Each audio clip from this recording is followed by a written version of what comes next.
Irmãos, quero começar com uma pergunta. Alguém conhece quais são as divisões da teologia sistemática? Pelo menos alguma delas? São 8. Os que fizeram discipulado há pouco tempo são obrigados a saber as 8. Então o negócio já fica pior para vocês. Ítalo, Wellington, o Peter está se escondendo ali, Raina, Francisco, sabe aí alguma? Essa foi boa.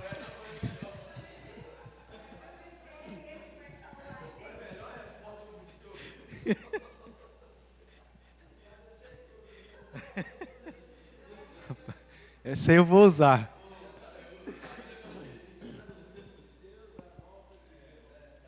Como é que é?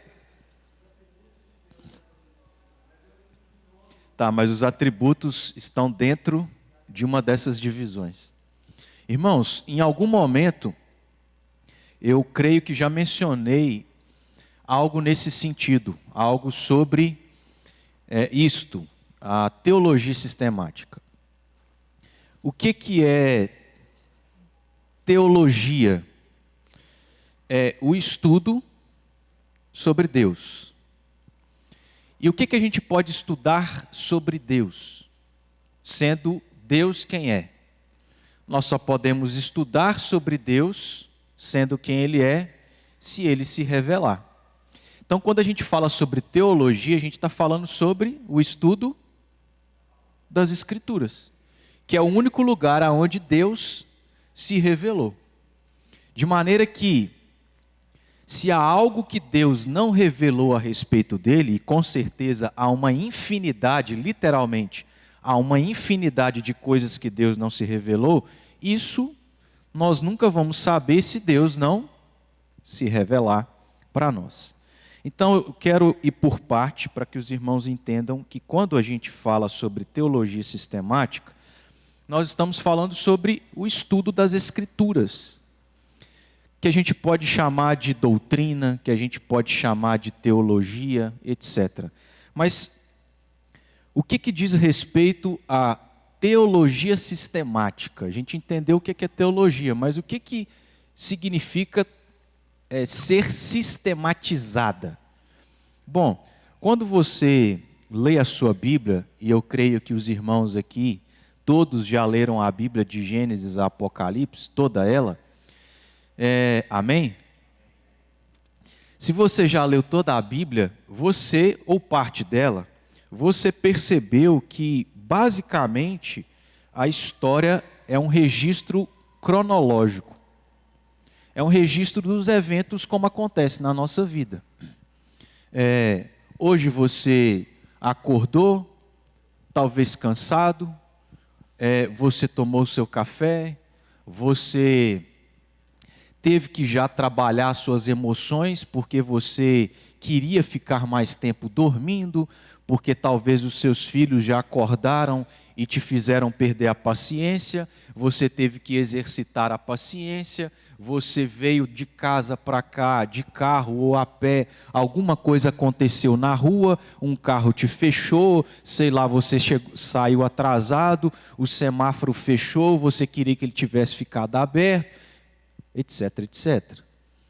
E em cada situação que acontece na nossa vida, Deus está no controle.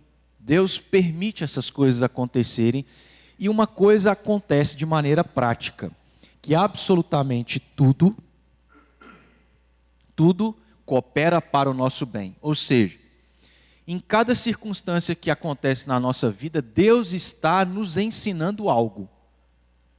Seja por meio do exercício, de ter que exercitar a fé, exercitar a paciência, exercitar o controle ou o domínio próprio, por meio dessas circunstâncias. A gente que não percebe, mas Deus que tem o controle da nossa vida, permite absolutamente tudo acontecer para o nosso próprio crescimento, a fim de que ao crescer a gente possa glorificar a Deus. Por que eu estou dizendo isso? Porque dessa forma como acontecem as coisas na nossa vida, não acontece de que modo? De que hoje, domingo, Deus escolheu te ensinar apenas sobre o amor. Não.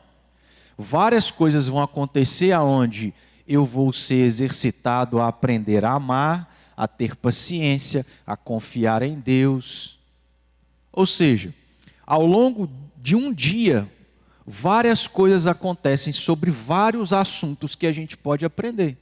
E a mesma coisa é o que a gente encontra na Bíblia, porque é uma narrativa, basicamente, é uma narração do que aconteceu na vida e na história de vários homens.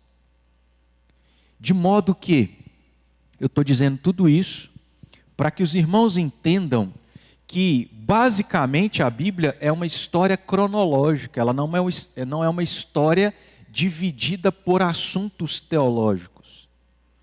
Não é um livro onde você vai no meio da sua Bíblia, porque você sabe que a partir do meio da sua Bíblia até 20 páginas seguintes vão falar apenas de um único assunto. Qual ele? Não, aqui é só um exemplo. É Salmos, né? Mas o livro dos Salmos não fala só sobre um único assunto. Ele fala sobre o medo, a tristeza, a insegurança, a dúvida, mas a confiança, etc, etc. A Bíblia não é um livro onde você, em determinado lugar dela, você sabe que apenas ali, ou nessa parte da Bíblia, será encontrado tudo que você pode saber sobre um único assunto. O que é a teologia sistemática? A teologia sistemática faz isso para nós. Ou seja, ela pega todos os assuntos que falam sobre Deus e agrupa isso, de maneira que ao agrupar, ela só vai tratar sobre isso. Ou ela vai pegar de Gênesis a Apocalipse, tudo que é falado a respeito de Deus. E aí ela vai agrupar isso em um assunto. Então nós temos 8 assuntos gerais que nos ensinam assuntos específicos que estão espalhados por todas as Escrituras. Deu para entender o que é teologia e teologia sistemática?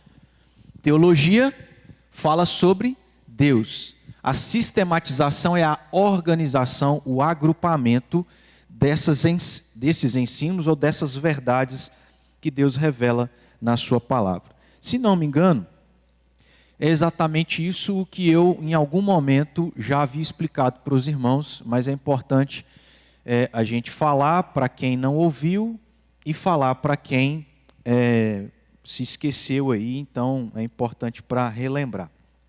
Bom, entendendo o que é teologia sistemática, sendo elas aqui, de maneira geral, 8, divididas em 8 assuntos gerais, eu havia perguntado: você saberia dizer pelo menos um desses assuntos? Aí entra dentro do que o Francisco disse. Sim, mas aí elas estão agrupadas em um desses assuntos. Veja então, irmãos, isso é bom. Está agrupado dentro de um assunto também. Isso é bom para a gente perceber um problema que nós temos. Seja você novo ou não, a gente se esquece com muita facilidade as coisas. E a gente precisa ser repetitivo, igual mãe repetiu as coisas e a gente não esqueceu. Até hoje se lembra de muita coisa.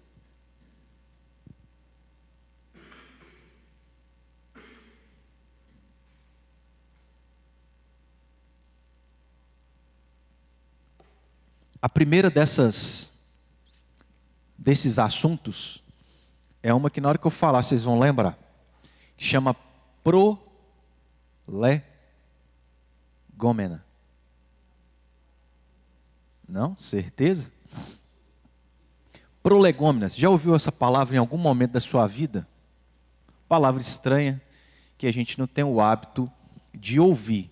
Basicamente, irmãos, nós vamos observar aqui que essas palavras foram construídas baseadas em termos na língua grega.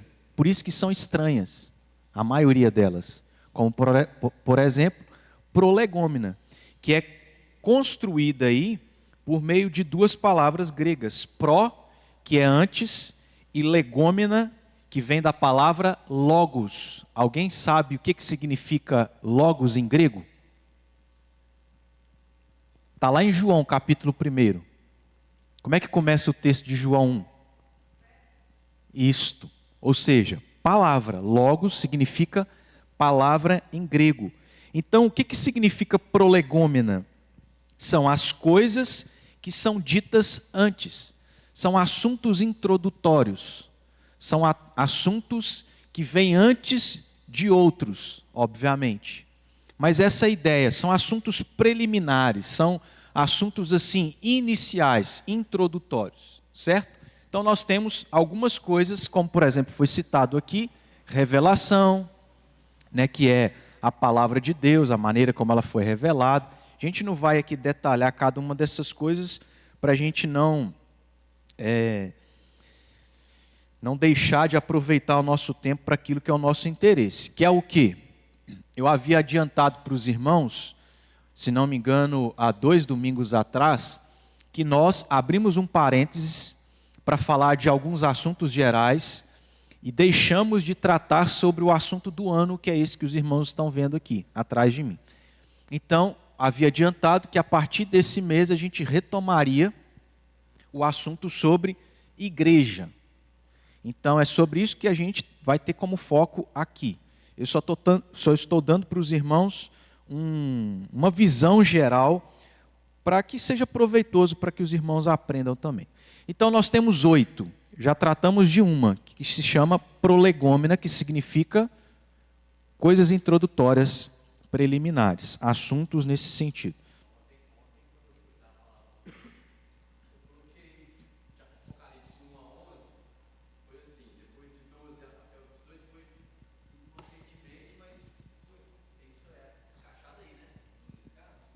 Sim.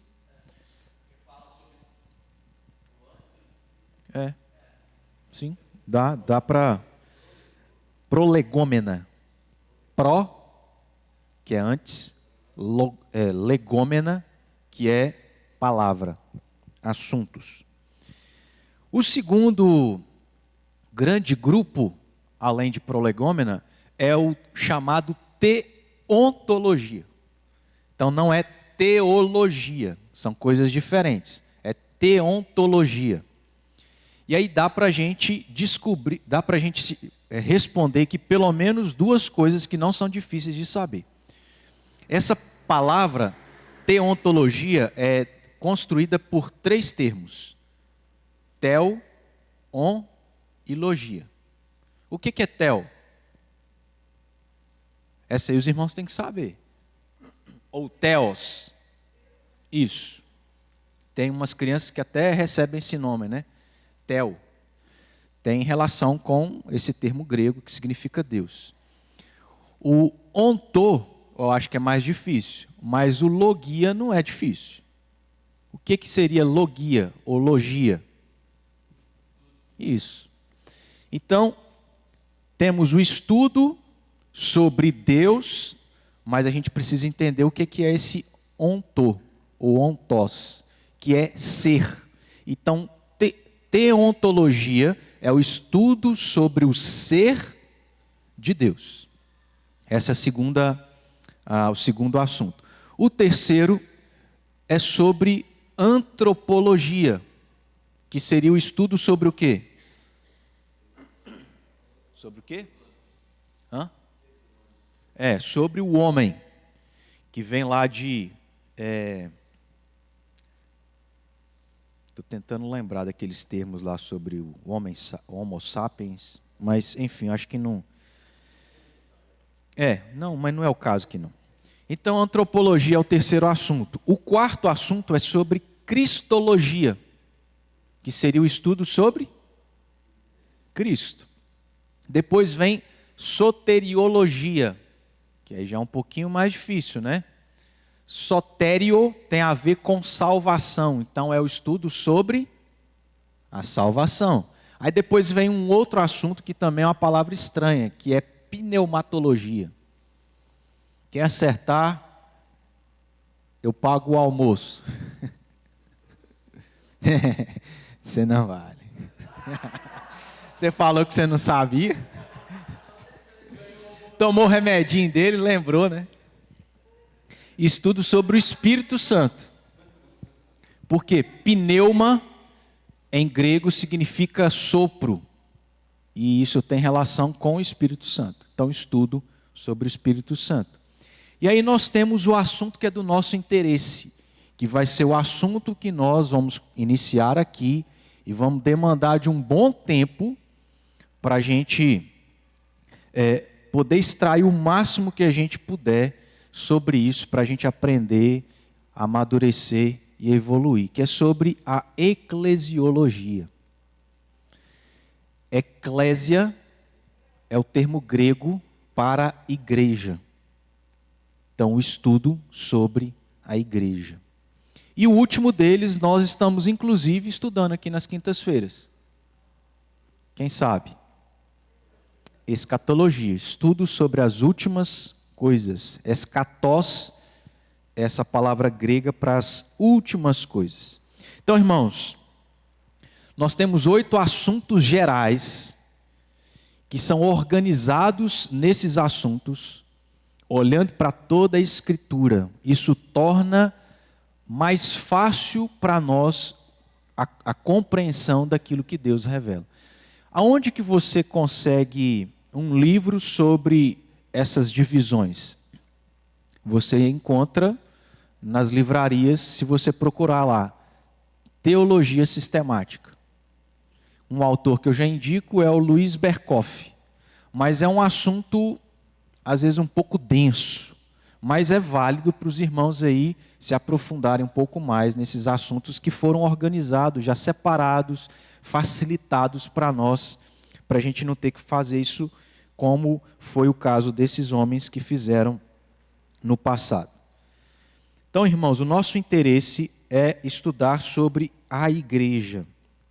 Mas antes disso, e depois do que eu vou falar agora em sequência, a gente precisa entender qual é a necessidade, qual é a importância de estudarmos sobre esse assunto. E depois de ver isso, eu vou dar um resumo, bem resumido mesmo, sobre o que vai ser, o que é o meu objetivo, a linha que nós vamos seguir de estudos baseados nesse assunto que é sobre a igreja. Então a gente tem aqui um cronograma dentro da minha cabeça, que é lógico que dependendo das circunstâncias isso pode variar e mudar. Mas o objetivo é a gente seguir esse cronograma, tá? Antes da gente fazer isso, eu quero então tratar aqui com os irmãos, olhando para a própria palavra de Deus, algumas coisas importantes para a gente considerar do porquê que é necessário estudar sobre o que é a igreja. Meus irmãos, isso é importante. Ainda que, e talvez esse seja um dos motivos, porque veja, a igreja parece que não caminha da mesma forma que caminhava antes. As igrejas, parece que principalmente com a questão da pandemia, teve um decréscimo, né? Muitos crentes deixaram de ir à igreja. Talvez porque se habituaram a ficar em casa no tempo todo que não foi permitido estar na igreja. Talvez porque, por meio da pandemia e pelo acesso que tem à internet, e que a pandemia facilitou, porque, de certo modo, obrigou as igrejas a terem que usar esse meio tecnológico para poder transmitir para os crentes que não podiam vir à igreja, que tinham que permanecer em casa. Talvez, então, tudo isso contribuiu, ainda que não justifique. Mas é uma realidade. Basta a gente olhar para a nossa própria igreja, infelizmente, e ver que quinta-feira, terça-feira já era um trabalho de meio de semana pouco frequentado, a quinta-feira também da mesma forma, domingo de manhã não é muito diferente, domingo de noite, até mesmo domingo à noite, algumas vezes é pouco frequentado. Eu entendo que a pandemia tem uma certa parcela, ainda que não justifique, mas a pandemia nada mais serviu do que para encorajar aqueles que já não viam a igreja como algo importante na sua vida. Será que você concorda? Você pensa dessa forma? Eu acho que não tem como a gente fugir muito disso. Então veja, muitas pessoas são cristãs, creem em Cristo Jesus, mas ainda assim elas não cresceram no conhecimento sobre a igreja, porque elas não veem valor nisso, não veem importância nisso. Isso não é de agora, irmãos. Nós aqui, eu acho que o ano passado, quando a gente tratou sobre aquele outro tema, né? Conheçamos e prossigamos em conhecer ao Senhor, a gente gastou um tempinho para meditar em um dos capítulos do livro de Hebreus, e nesse capítulo nós tratamos aqui sobre um problema que já existia naqueles dias na igreja primitiva, que era o quê?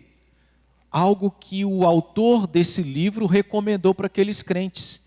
Não deixeis, se lembram? Não deixeis de congregar. Já era um problema naqueles dias. Eu, de vez em quando, tenho oportunidade lá na primeira igreja, seja porque eu já trabalhei lá, conheço algumas pessoas, seja porque também eu tenho algumas atividades lá que não são eclesiásticas, né? E aí tem um mural, para quem foi lá perto do bebedouro, perto do banheiro, que tinha um boletim de 1900 e não lembro quanto, mas assim, antigo. E no boletim, aí eu comecei a ler, o pastor deu uma pastoral. No boletim dizendo, chamando a atenção da igreja, porque os cultos de meio de semana eram pouco frequentados. O que é o problema, irmãos? O problema é que, desde sempre, acho que eu posso dizer assim, né? Desde sempre, os crentes não deram importância para aquilo que a igreja é. Não entenderam aquilo que significa igreja. Não entendeu os benefícios daquilo que Deus em Cristo nos deu. Daquilo que por meio de Cristo Jesus nós somos participantes, fomos inseridos. Não porque a gente quis, não porque a gente escolheu, não porque a gente fez algo, mas porque Deus quis, Deus nos escolheu e, em outras palavras, nós estamos falando sobre salvação. Mas esse é um problema. E talvez nós vimos aqui, a gente poderia falar sobre várias coisas que são motivo para as pessoas não virem à igreja, porque elas não, em outras palavras, elas não dão valor para isso, não veem importância nisso. É suficiente só um dia, só uma vez, ou duas, não importa. Talvez porque há aquele fator de que a salvação não está na igreja. Inclusive, a salvação não está nos sacramentos. A igreja presbiteriana tem 2 sacramentos. Quais são eles? Isso. Batismo e Santa Ceia. Então, porque a salvação é pela fé, eu não preciso de ir à igreja. Porque a salvação não é por meio do batismo e nem da Santa Ceia, eu não preciso ir à igreja. E de fato tem pessoas que creem em Cristo Jesus, e crendo em Cristo Jesus elas foram salvas, elas vão morrer, vão para o céu, vão estar com Cristo Jesus, mas não vão à igreja. Eu conheço crentes que não quiseram se batizar, portanto não foram membros, não são membros, portanto não participam da Santa Ceia. Não sei se alguma vez participou da Santa Ceia. Acho que não. Mas é um cristão. E isso é uma coisa que a gente tem que entender, tá? O que é que salva? Ou quem é que salva? O único caminho, a verdade, a vida, e ninguém vai ao Pai é sem Cristo. Certo, irmãos? As outras coisas não têm relação com salvação. Diz respeito a outras coisas. Então, muitos crentes verdadeiros, ainda que seja estranho, não vão à igreja. Eles não desejaram se batizar. E eles ou nunca tomaram, ou não fazem questão de tomar Santa Ceia. Agora tem o inverso. Tem crente que só vem na igreja no dia de Santa Ceia. Só no dia de Santa Ceia. Para ele receber a porção espiritual do mês. E aí está ótimo. Isso tem nada a ver com a Bíblia, tá, irmãos? Porque a Santa Ceia nada mais é do que algo simbólico. Não tem nada místico. Se fosse místico, a gente empanturraria o nosso estômago de pão. E você come um quadradinho de pão. Por quê? É simbólico, é representativo, certo? Mas a gente volta a falar e a afirmar, isso é um problema. Se as pessoas entendessem o que é igreja, se por meio da prática da vida delas, elas se importassem com a igreja, elas viveriam ou não viveriam mais na igreja? Você é igreja individualmente? Sim. Mas a igreja não é individual, ela é coletiva. Ela existe para viver um ajuntamento. E esse, na verdade, a gente vai ver isso com mais tempo, se Deus quiser, semana que vem. O significado daquela palavra grega que eu disse, sobre igreja, que é eclésia, diz respeito a ajuntamento, grupo. Não é um. É um grupo, é um povo, são várias pessoas.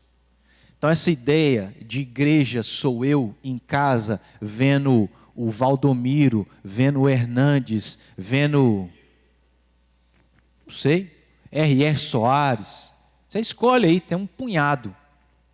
Isso não é igreja. Inclusive tem crente que ele... Me fugiu aqui a palavra. Ele mesmo dá a Santa Ceia para ele mesmo. E aí, irmãos, a gente vai descambar para uma loucura. Mas igreja nunca foi, biblicamente nós vamos aprender isso, principalmente a partir de semana que vem. Igreja nunca foi um, nunca. É sempre um grupo, ok? Mas a nossa ideia aqui é avançar e entender por que é necessário estudar e falar, aprender sobre igreja.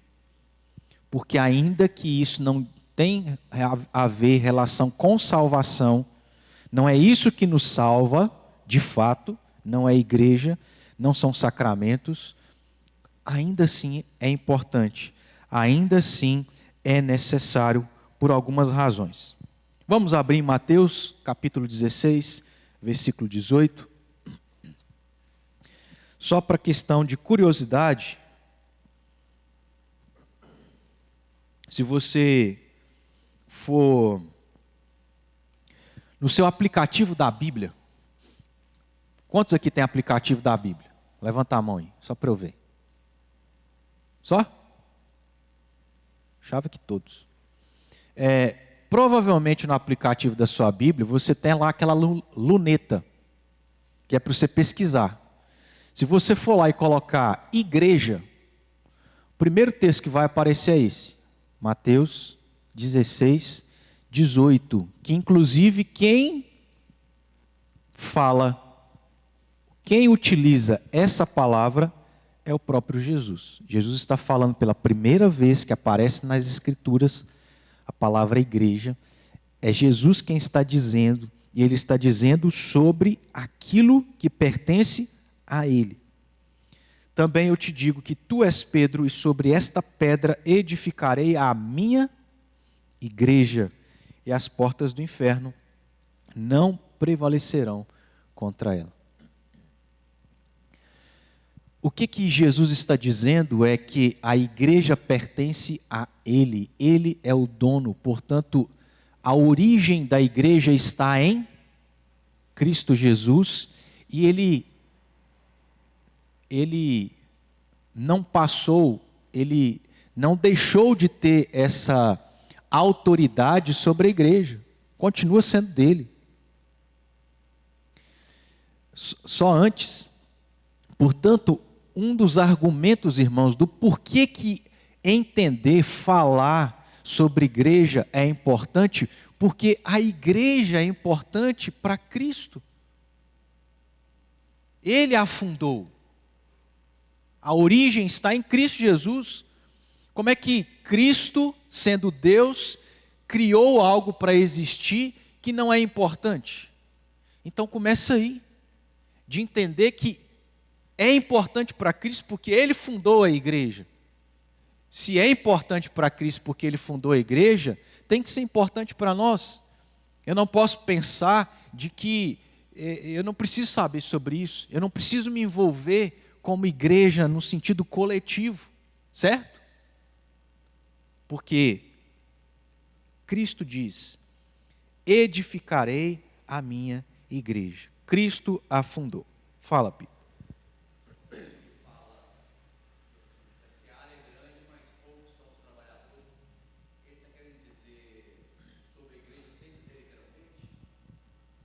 Sim, Seara aí é a igreja, né? No caso aqui, assim, já abrindo um parênteses para os irmãos aprenderem, na teologia sistemática, né? Quando a gente vai tratar sobre igreja, eclesiologia, em um determinado momento, a gente vai observar que igreja tem dois sentidos. Uma que é chamada de igreja visível e uma que é chamada de igreja invisível. A igreja visível é aquela que a gente vê. Quem são? Os que estão aqui. Quer dizer que todos que estão aqui são verdadeiros cristãos? Infelizmente não. Então essa é a igreja visível, as igrejas locais, aonde são constituídas dos seus membros, que a gente crê que são verdadeiros crentes, porque se batizaram, professaram a fé e se batizaram. Mas nem mesmo a profissão de fé e o batismo é garantia de que aquelas pessoas são genuínos crentes. Por quê? Profissão de fé e batismo é algo simbólico, é algo externo. E o que é importante é o interno. É crer de todo o coração. Não é crer porque você vê que todo mundo faz, não é crer porque você foi obrigado, não é crer porque você acha que entendeu, é crer verdadeiramente. É isso que torna alguém salvo. As outras coisas são simbólicas, representativas. Então, nós temos essa igreja que é a igreja visível. A igreja invisível é aquela que a gente não enxerga, que é constituída de todos os crentes no passado, presente e no futuro, verdadeiros crentes. Essa é a verdadeira igreja, a igreja invisível, certo? Então a gente já está até adiantando matéria aí para frente, mas o texto está se referindo sobre a igreja. A seara aí diz respeito aos crentes que ainda não foram alcançados. Primeiro motivo do porquê que é importante a gente estudar sobre igreja. Cristo fundou. Segundo, Cristo comprou com seu sangue. Presta atenção no negócio. Algo que você não dá valor e não dá importância, você paga quanto? Você paga muito ou você paga pouco? Você paga muito. O que você faz pela sua esposa ou seus filhos? Você dá até a vida, se for preciso. Porque é algo que você tem estima, importante, valor. Mas aí, irmãos, vamos abrir um parênteses. Olha para a sua igreja. ela pode melhorar esteticamente, visualmente, mas principalmente no âmbito espiritual, né? Mas você se importa? Vamos pensar nesse sentido aqui. Você se importa se tem um pedaço da parede ali, bem no canto ali do lado de lá, está caindo, por causa da infiltração? Isso te incomoda, não incomoda? Tanto faz quanto tanto fez? Dependendo do sentimento que nós temos, isso significa o sentimento, ou isso significa a importância e o valor que a gente dá para a nossa igreja local. Essa igreja local é a igreja de Cristo. Então, se eu não importo, se eu não valorizo, é porque, se eu não dizimo, se eu não oferto, é porque eu não valorizo. Estão entendendo, irmãos? Por que a gente precisa falar sobre igreja e entender sobre isso? Porque não é algo qualquer. Existiu e existe porque Cristo quis. A mesma coisa a gente pode pensar em relação ao casamento. Muita gente vai falar que casamento é uma falta de graça. Entenderam aí a palavra? Mas o problema não está no casamento. Quem que criou o casamento? Se Deus criou, criou para ser bênção. Quem que criou a igreja? Cristo. Quem constituiu a igreja? Cristo. E é tão importante para Cristo que Cristo deu a sua vida. Não tem nada mais importante do que a própria vida. Deus, através de Cristo, deu a sua vida, o seu sangue. Irmãos, a gente dá qualquer coisa. Tem um texto que é muito assim chocante, e eu sou assim, não vejo a hora de ter a oportunidade de um dia poder fazer um estudo ou uma série de sermões no livro de Malaquias. Que livro fantástico para poder bater em nós, irmãos, sobre a maneira como a gente trata as coisas de Deus. No caso, a chamativa ali era para os próprios sacerdotes. Lembra que nas leis de Deus, você tinha que dar o melhor, o primogênito, não podia passar de 7 dias. Havia uma série de leis daquilo que Deus exigia que deveria ser oferecido a Ele. Você sabe o que os sacerdotes ofereciam para Deus? Animal impuro, animal aleijado, animal deficiente. Eles ofereciam qualquer coisa. E às vezes é isso que a gente está oferecendo para Deus. Não necessariamente a gente tem que falar sobre dinheiro. Isso é importante. Mas é a nossa própria vida fora da igreja. Inclusive dentro dela, porque quantos crentes acham que ser igreja é só esquentar o banco? Não é, nunca foi, nunca vai ser isso. Qual a importância da igreja para os crentes? Cristo deu o sangue. O que a gente tem dado pela... Irmãos, presta atenção nisso. O que nós temos oferecido para a igreja, que quem é o dono? Não é o pastor Erickson. Não são famílias. Não são líderes. A igreja é de Cristo. O meu dinheiro não é seu dinheiro. Começa por aí.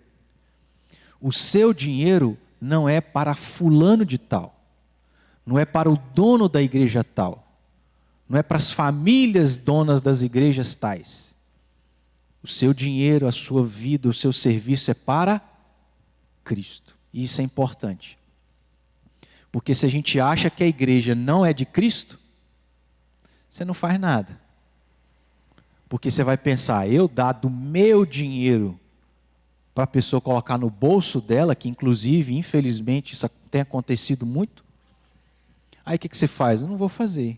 Eu administro o meu dízimo, eu administro a minha oferta. Isso não é nem bíblico. Quando a gente olha para Malaquias, Deus orienta o povo. Trazei Os dízimos à casa do tesouro, à casa do Senhor. É a liderança que administra. Mas o que a gente tem oferecido, já aplicando aqui? O que a gente tem oferecido, irmãos? Qual é o valor e a importância que a gente dá à igreja que Deus te colocou nela? Ela é perfeita? Não. Seus líderes são perfeitos? Não. Eles vão administrar de maneira perfeita? Não. Como nenhum de nós, mas foi quem Deus colocou. E há uma responsabilidade e há um peso sobre isso. Portanto, se eu olho para a igreja local como parte da igreja de Cristo, eu tenho que me dispor a fazer até mesmo aquilo que Jesus fez. Eu dou a minha vida, porque não é para pessoas, é para Cristo Jesus. De maneira, irmãos, que no dia, se isso acontecer, Deus é que sabe, no dia que eu sair dessa igreja, ninguém sai comigo. E eu não quero que ninguém saia comigo.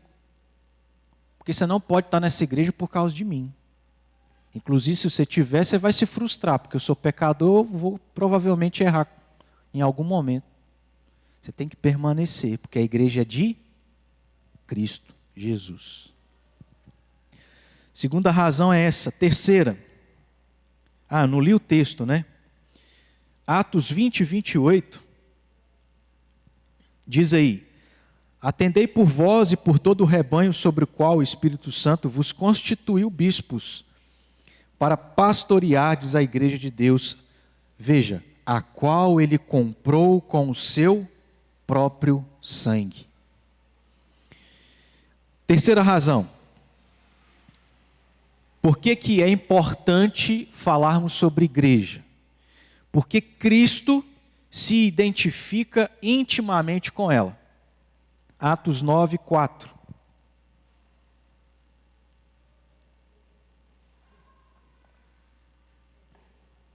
Saulo aqui achava que estava fazendo o que era certo, mas estava fazendo o que era errado. Ele estava perseguindo os cristãos, achando que os cristãos eram loucos e ele que era certo. Paulo perseguindo os cristãos, em outras palavras, o próprio Jesus vai dizer para ele: por que você está me perseguindo? Ou seja, Cristo se identifica intimamente com a igreja, porque a igreja, nós vamos ver aqui um pouco à frente, a igreja é o corpo de Cristo. Se Paulo estava perseguindo os cristãos, ele estava perseguindo a igreja. Se estava perseguindo a igreja, ele estava perseguindo a Cristo Jesus. Porque Deus se identifica com a igreja. Adiantando aqui, irmão, sabe o que a igreja é no mundo? Ela é reflexo do que Cristo é. Por isso que Cristo se identifica com a igreja. Porque a igreja deveria refletir o que Cristo é. Já adiantando. Por que a igreja é importante? Porque é o lugar, estou adiantando aqui, porque é o lugar onde Deus trabalha em você, pecador, mas que foi salvo. Salvo para quê? Não é para viver a eternidade, é para já viver a eternidade aqui, sendo melhor, sendo menos pecador. E quanto menos pecador nós formos, mais parecidos com Cristo nós seremos. Que Cristo foi o quê? Perfeito, santo. Está entendendo a relação? A igreja é reflexo de Cristo, do que Cristo é, por isso que ele se identifica. Quando a gente fala sobre Cristo, a gente está falando sobre igreja. Quando a gente fala sobre igreja, a gente está falando sobre Cristo, porque é a mesma coisa. Porque nós devemos ser como Cristo foi. E qual é a maneira de Deus trabalhar no nosso caráter para que a gente seja como cristão? Para que a gente seja mais parecido com Cristo? Na igreja. Com um crente chato, que é seu irmão. Que você precisa aprender a conviver com ele, aprender com ele.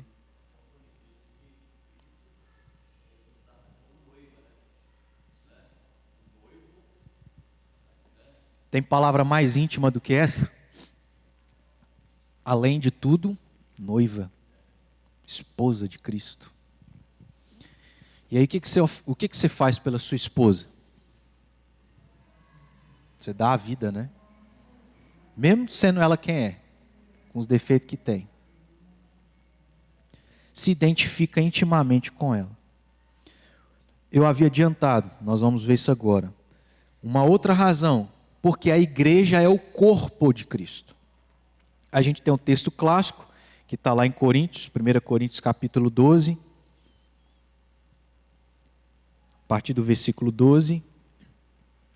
Nós vamos ler aqui só o versículo 12 e o 27.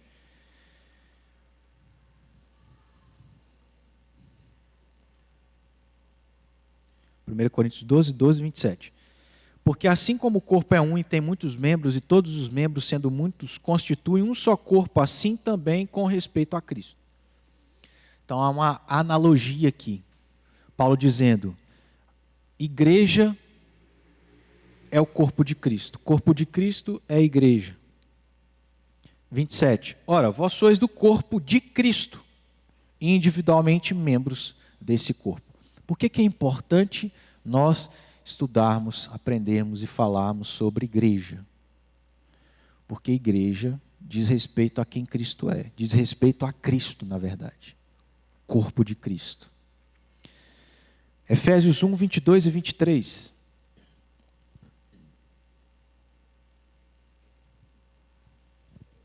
Efésios 1, 22 e 23.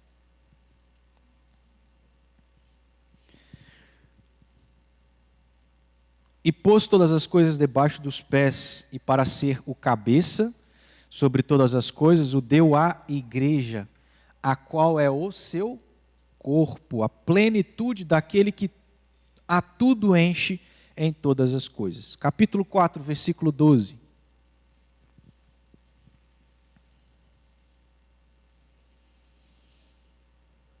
Eu amo esse texto, depois a gente vai voltar nele de novo. Com vistas ao aperfeiçoamento dos santos para o desempenho do seu serviço para a edificação do corpo de Cristo. Aí a gente tem também o texto clássico de Efésios capítulo 5, ele é um pouco mais extenso, a gente não vai ler aqui para ganhar tempo. Mas capítulo 5, versículos 22 a 33, fala lá do papel do esposo e da esposa, e a analogia, né, que Paulo vai fazer para que o esposo desempenhe o seu papel é com Cristo.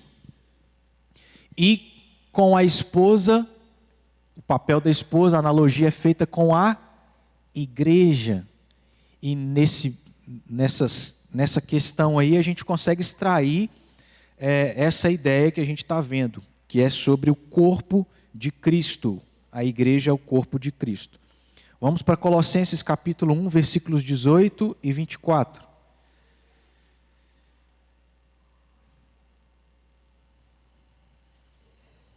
Um, 18 e 24.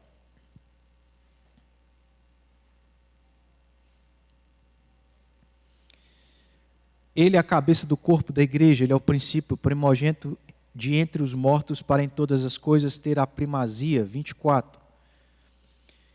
Agora me regozijo nos meus sofrimentos por vós e preencho o que resta das aflições de Cristo na minha carne, a favor do seu corpo, que é a igreja. Uma outra razão, por que é importante falarmos sobre igreja? Porque é a habitação do Espírito Santo. 1 Coríntios 3, 16 e 17. Se nós somos a igreja, que é o corpo de Cristo, veja o que Paulo acrescenta aqui em 1 Coríntios 3, 16 e 17. Não sabeis que sois santuários de Deus e que o Espírito de Deus habita em vós? Se alguém destruir o santuário de Deus, Deus o destruirá, porque o santuário de Deus, que sois vós, é sagrado. Efésios 2, 22. No qual também vós juntamente estáis sendo edificados por habitação de Deus no Espírito. Efésios 4, 4. Há somente um corpo e um Espírito, como também fostes chamados numa só esperança de vossa vocação. Outra razão, irmãos, por que é importante falarmos sobre igreja e entendermos sobre isso. que é o lugar, aqui eu já tinha adiantado, né? É o lugar que Deus escolheu para nos aperfeiçoar. Você prestou atenção? Você é o tipo de pessoa que está conformado do jeito que você é? Você é o tipo de pessoa que consegue enxergar todos os seus defeitos e desenvolvê-los sozinho? Acho que isso é difícil. Você, como cristão, tem que desejar ser melhor cada dia. Para que você seja melhor a cada dia, você jamais conseguirá fazer isso sozinho. Ou você pode até conseguir em algumas coisas, mas você vai demorar muito tempo. Qual que é a maneira de nós sermos aperfeiçoados para parecermos com Cristo Jesus? Seu irmão em crente, seu irmão em Cristo, que é difícil. É diferente de você. Pensa diferente, age diferente. É Ele. E não é só na igreja, né? É aonde você for. Que a gente tem que aprender com as diferenças dentro daquilo que é bíblico, tá? Vamos especificar. Isso começa dentro de casa, com os pais. O seu pai é diferente da sua mãe, vice-versa.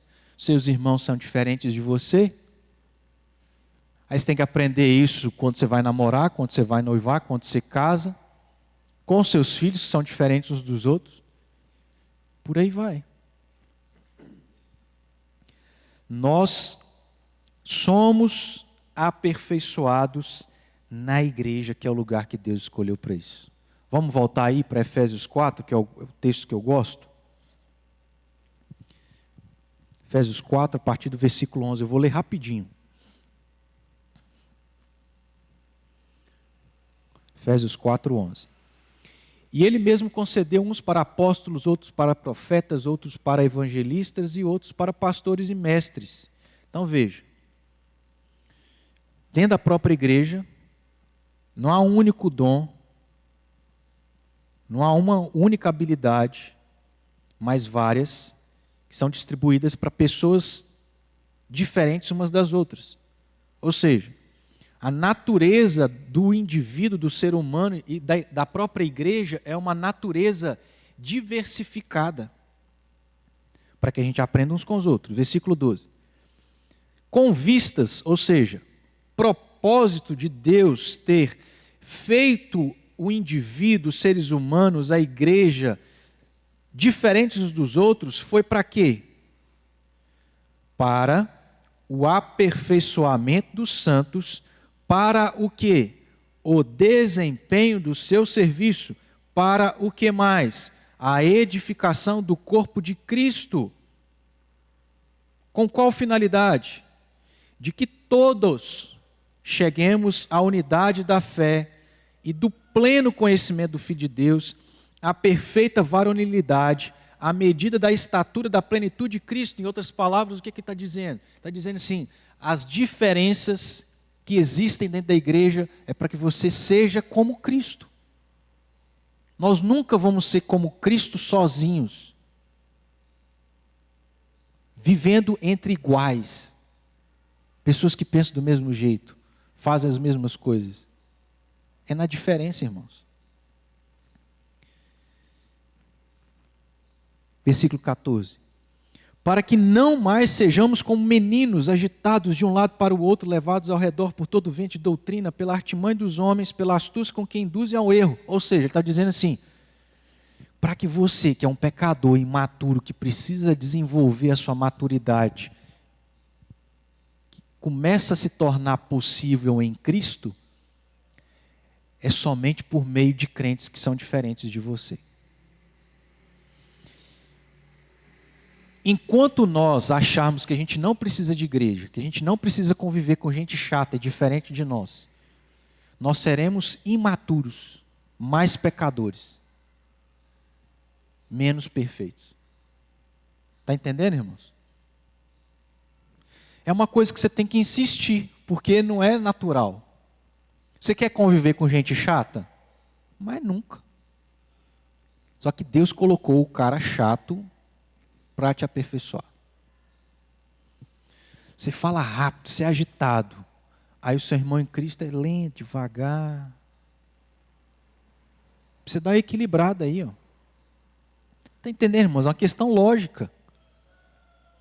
Qualquer indivíduo, por mais pecador que ele seja, tem algo nele que eu possa aprender com ele, ou não? Tem. Tem esse aspecto, né? Mas não só isso, ele tem qualidade, pelo menos uma. E talvez essa única qualidade que ele tem é justamente a única que você não tem. Aí você tem que aprender com ele. 15. Mas seguindo a verdade em amor, cresçamos em tudo naquele que é a cabeça, Cristo, de quem todo o corpo bem ajustado e consolidado pelo auxílio de toda junta, segundo a justa cooperação de cada parte, efetua o seu próprio aumento para a edificação de si mesmo em amor. Então, por isso que eu gosto desse texto, porque ele é fundamental para aquilo que significa igreja. Tem propósito nas diferenças, é para o nosso bem. Vamos lá.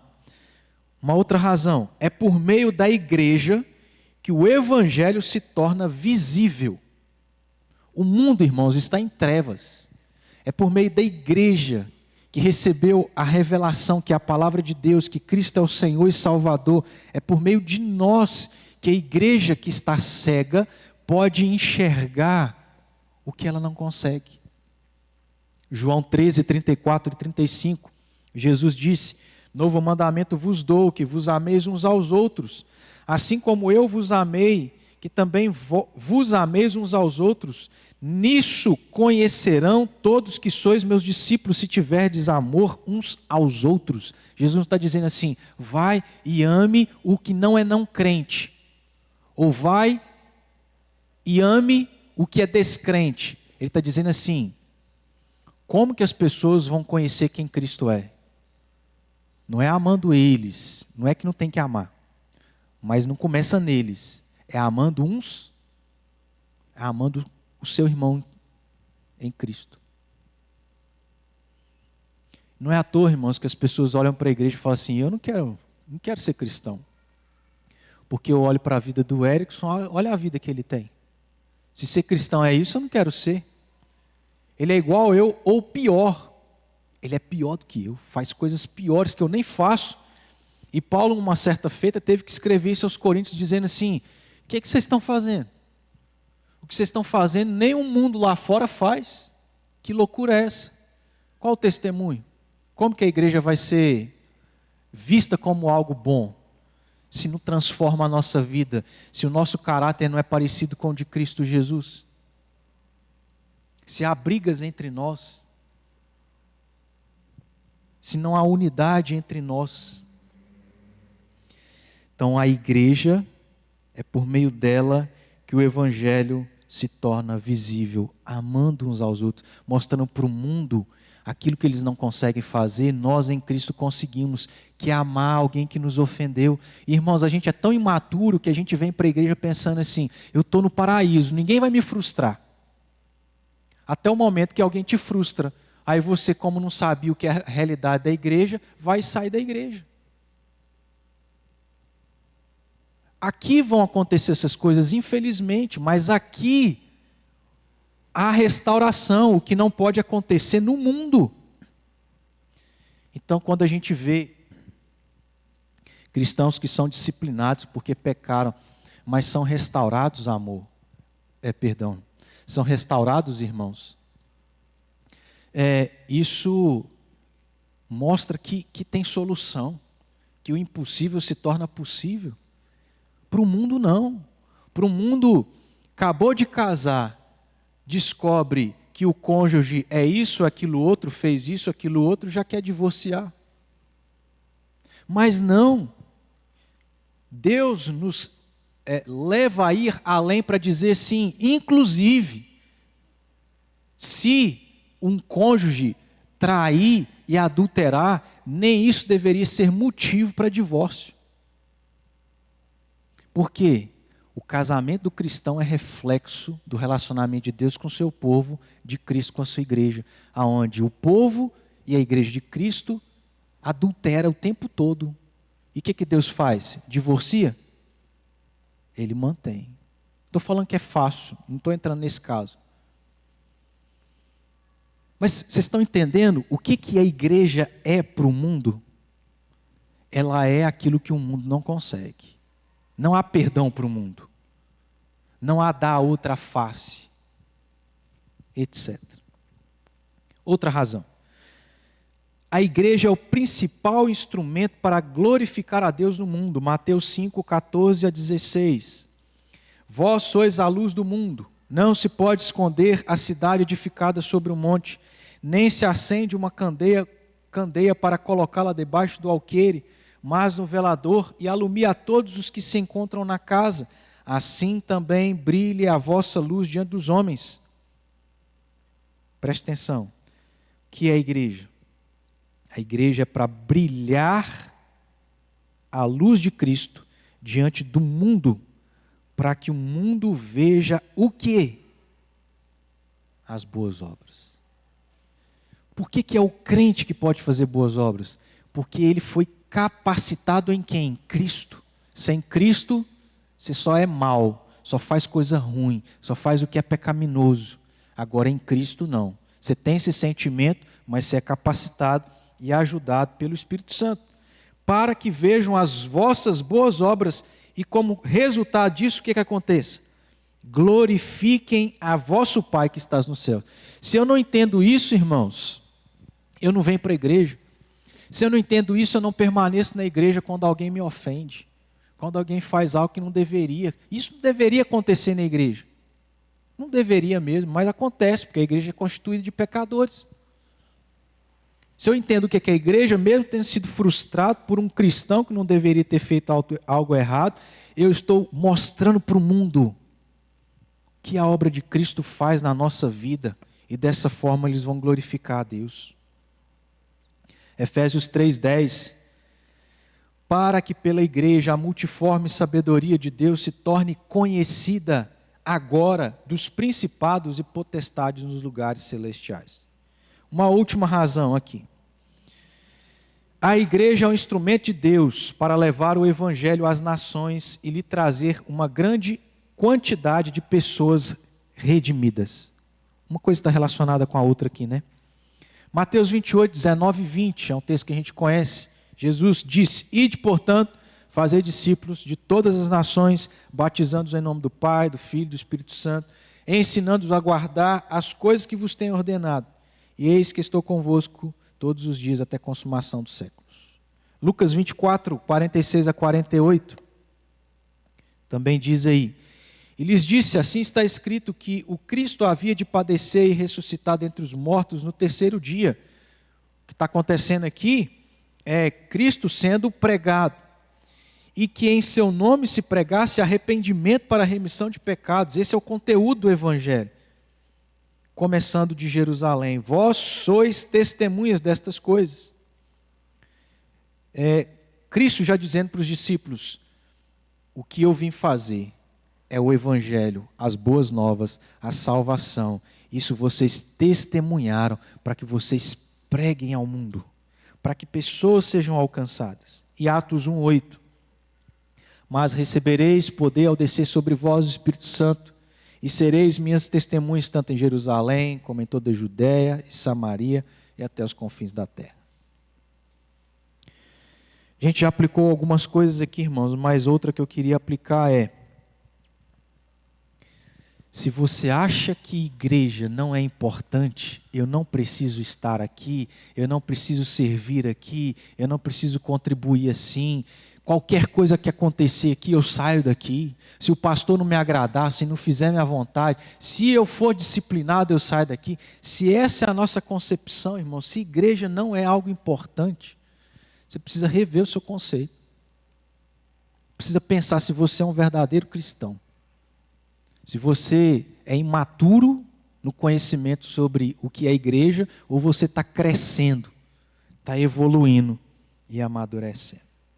Então, de maneira prolegôminica, ou seja, introdutória, só estou brincando aqui com os irmãos, acho que nem existe a palavra desse jeito. De maneira introdutória, eu queria começar chamando a atenção dos irmãos nisso. É importante. E a gente vai gastar um bom tempo aqui falando sobre isso. Inclusive, já em alguns momentos, eu até adiantei para os irmãos que talvez a gente permaneça com esse tema aqui até o ano que vem. Mas, você já entendeu o que é a igreja? Então, se você ficar cansado, você não pode sair daqui. Você tem que ouvir. O tempo todo que a gente for tratar sobre isso, para que em nome de Jesus, a gente amadureça na compreensão do que é a igreja, nisso que é fundamental, para a gente ter menos frustração, para a gente ser mais maduro, para a gente ter conhecimento maior sobre isso. E aí, irmãos, então, a gente tratou sobre a importância de falar sobre esse assunto, e aí qual que é o objetivo cronológico para a gente seguir? A partir de domingo que vem, a gente vai ver um pouco do que eu vou falar aqui, em alguns desses estudos, um pouco daquilo que eu falo no discipulado que eu tenho feito com alguns irmãos, e a gente tem como objetivo continuar desenvolvendo isso com outras pessoas nos discipulados.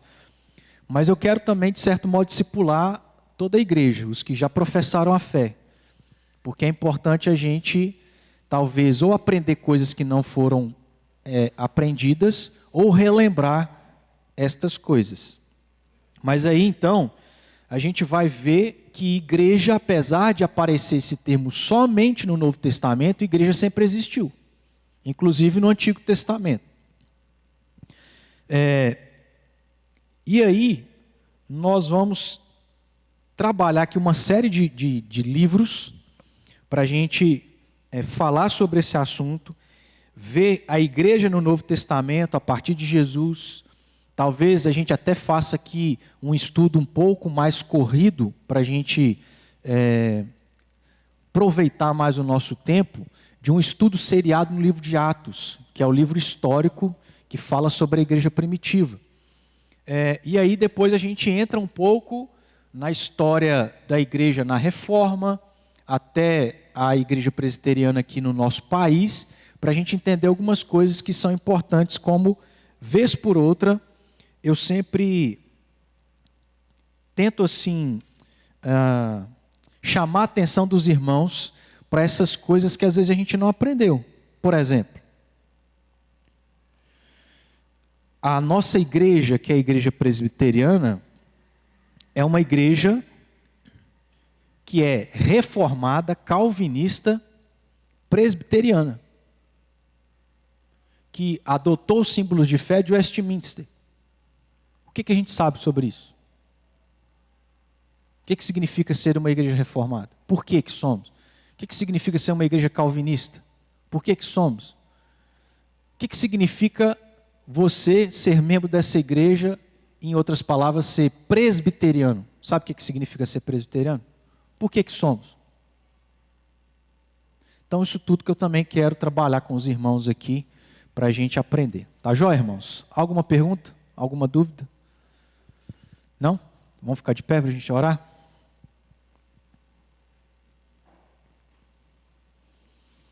Obrigado, Senhor Deus, por esta manhã, nossa vida, o cuidado do Senhor para conosco, a tua misericórdia, salvação em Cristo Jesus, as bênçãos que Ele alcançou por nós, a ação do teu Espírito Santo em nos tornar mais parecidos com Ele. Obrigado, Deus, por essa igreja, esses irmãos, pelas diferenças, ó Deus. Ó Pai, que o Senhor nos dê maturidade para entender o que é a igreja, valorizar, fazer o que a gente puder, se doar mais, ó Deus, e nos aperfeiçoarmos, aprendendo uns com os outros para a glória do teu santo nome. Nos leve em paz, nós assim oramos, gratos, em nome de Jesus. Amém.